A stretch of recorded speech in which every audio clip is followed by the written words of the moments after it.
Okay, this tutorial is for those of you who have taken the Microsoft Excel 2007 Basic Workshop here at HACC.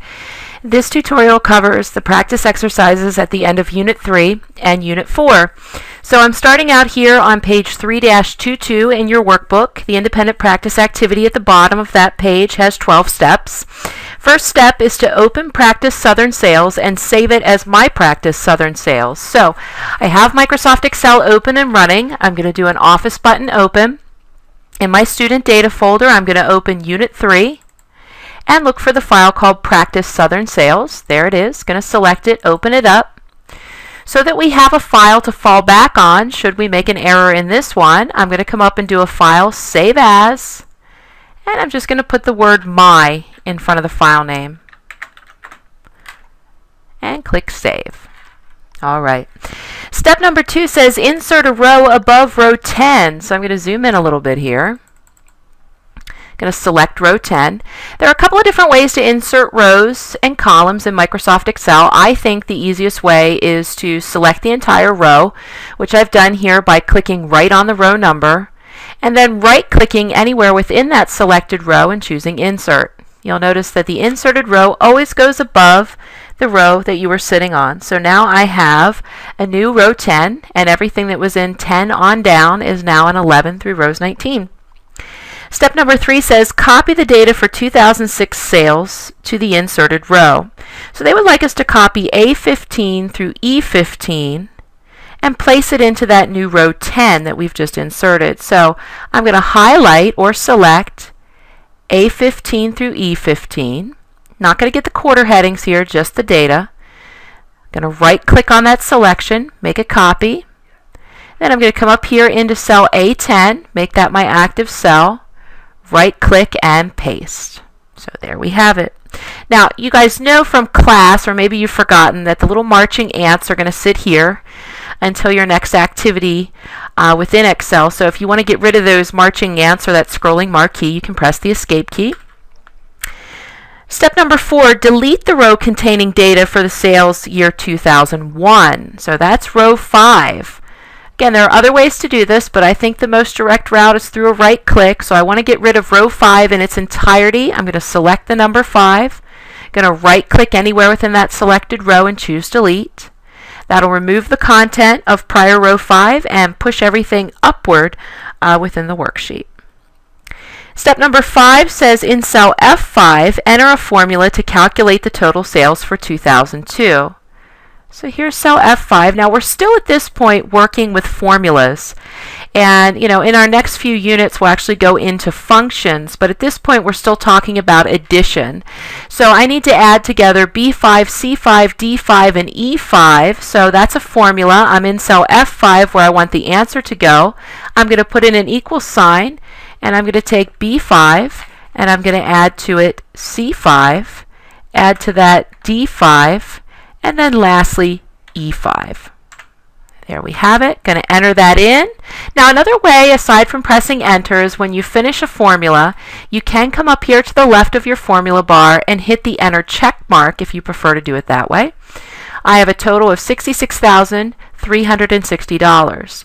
Now if you chose to simply press enter, then you're probably sitting in cell F6. So you're going to want to come back up to F5 to make that your active cell. Because at this point, step number 6 says copy the yearly total formula through F6 through F9. So what we're going to do is use F5, which was written for row 5 as the example formula here. Remember, one of the quickest ways to fill a formula is on the active cell, lower right-hand corner, you're going to see a heavier black square. If you put your mouse into that corner, your mouse is going to turn into a skinny black plus sign. That's your fill handle. Going to click and drag down through 2006. What Excel does here is it rewrites the formula relative to the change in the row number. So we now have addition for row 5, 6, 7, 8, and 9, columns B through column E. Remember, this guy's a smart tag. He's copied the cell's formula, and he's just double checking with you to make sure that that was the intended outcome. So it is, so we can just kind of ignore that smart tag. It'll go away on our next action. Step number 7 says in cell F10, Enter a formula that will calculate the total sales for the 5-year period. It says to use absolute references so that you'll be able to copy the formula without changing the references later. So I'm in cell F10, and they want the total for the last 5 years. So what I'm going to do here is write a formula that adds all of these values together for the last 5 years. So it's a formula for addition. I'm going to start with an equal sign. I'm going to pick up cell F5. Now remember, to make something absolute, you want to put your dollar signs around it. So I'm using the F4 function key here to have Excel do that for me. I'm going to pick up the next one, put my dollar signs in, pick up the next one, put my dollar signs in, pick up the next one, put my dollar signs in, and so forth. You may need to pause this tutorial to kind of catch up here if you're writing the formula along with me, especially if you're hand typing the dollar signs in. But what this means is if I try to copy this formula elsewhere on the worksheet, it's always going to go to F5, F6, F7, 8, and 9. That's what that dollar sign prior to the column reference and prior to the row number means. I've got a total here for all of these years of $342,260. Step 8 says copy the formula in F10 to A19. So I'm going to select the cell, right-click, make a copy. Now, if that had not been absoluted when I paste it, what's going to happen is Excel would try to rewrite the formula relative to the new location. Because the references are absoluted, it's going to keep it kind of static for me. It's always going to be F5, 6, 7, 8, and 9. So I have it copied at this point, and they would like me to paste it in cell A19. So I'm going to right-click in cell A19 and do a paste. And you'll see that I get an exact replica. If I start double-clicking this, you'll see it's the exact same formula, absolute referencing back to F5 through F9 in this case. If we had not absoluted that, what Excel would have tried to do is add the 5 cells above A19, which would have been way wrong. So one of the reasons we did an absolute reference prior to the copy was so that we have this ability to move this value anywhere we want and keep it locked in to that range of cells that we initially added together. It says in step 9, change the value in cell B5 to $110,000. Actually, it's $11,000. I misread that. I'm sorry. So in cell A9, or I'm sorry, in cell B5, where it says $14,563, we're going to change that to $11,000. Enter it, and you're going to see the values changing for that year's total. The overall total is changing, and because the value of the formula in cell A19 is written in an absolute manner, that will also change as well. Compare your work to the picture on page 3-23. We should have the same numbers here. And the last step is to update and close the workbook. And when you see this term update, a lot of students get confused. Update just means save, and then go ahead and close the file. So that is the practice exercise at the end of Unit 3. Moving on to Unit 4, this is on page 4-18 of your textbook. This is a 9-step independent practice activity. And the first step on page 4-18 says open practice function and save it as my practice function. So I'm going to do an Office button open.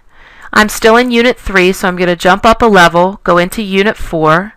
Open up the workbook called Practice Function, stop off at the Office button, do a Save As, and just do a quick rename to name this My Practice Function. I'm going to zoom in a little bit so that we can see a little bit better here what's going on the screen. Step number 2 on page 4-18 of your textbook says in cell B21, enter a function to calculate Bill MacArthur's total number of home runs. So I'm going to cell B21. Here it is.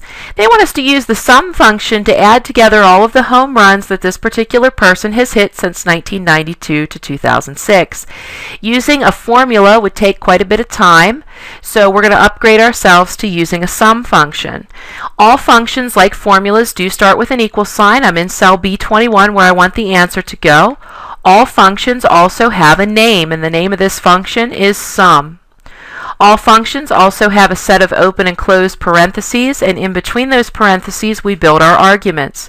Now there are several different variations on how you could build the arguments within the parentheses for a sum function, but this is a range that goes down column B consistently, so all that we have to do is tell Excel, start summing in cell B5, we then place a colon in, and we tell it to start summing at cell B5 and go through and stop summing at cell B19. I'm going to close the parenthesis on that. You can see the range finder from B5 to B19 lights up on the screen. Everything looks good. I'm going to go ahead and enter that. 153 total home runs for Bill MacArthur. Moving on to step number 3 in your textbook, it says in cell B22, enter a function to calculate Bill's average number of home runs. This is the equals average function.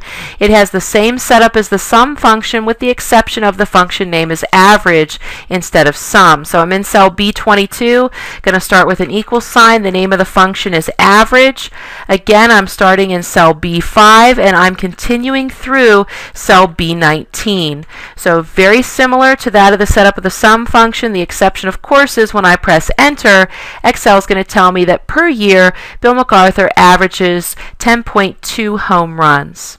Now we're going to figure out in cell B23 what the lowest value of home runs was, and then in cell B24 what the highest value was. So this is step number 4. In cell B23, enter a function to calculate his lowest number. That's the min function. Again, it has the same setup as sum and average. It's equals min, open parenthesis, telling it to evaluate the range starting at B5, going through, continuing through B19. This function, of course, will find the lowest value. So it looks like his worst year of home runs was a year where he only hit 2 home runs. Now we're going to flip that around for cell B24, which is step number 5 in your book. Find the highest number of home runs he had per year. This function is called equals max. Again, open parentheses, starting at cell B5, using the colon to indicate through, stopping at cell B19, closing the parenthesis. Pressing enter here, highest number of home runs he had in any given year, 19.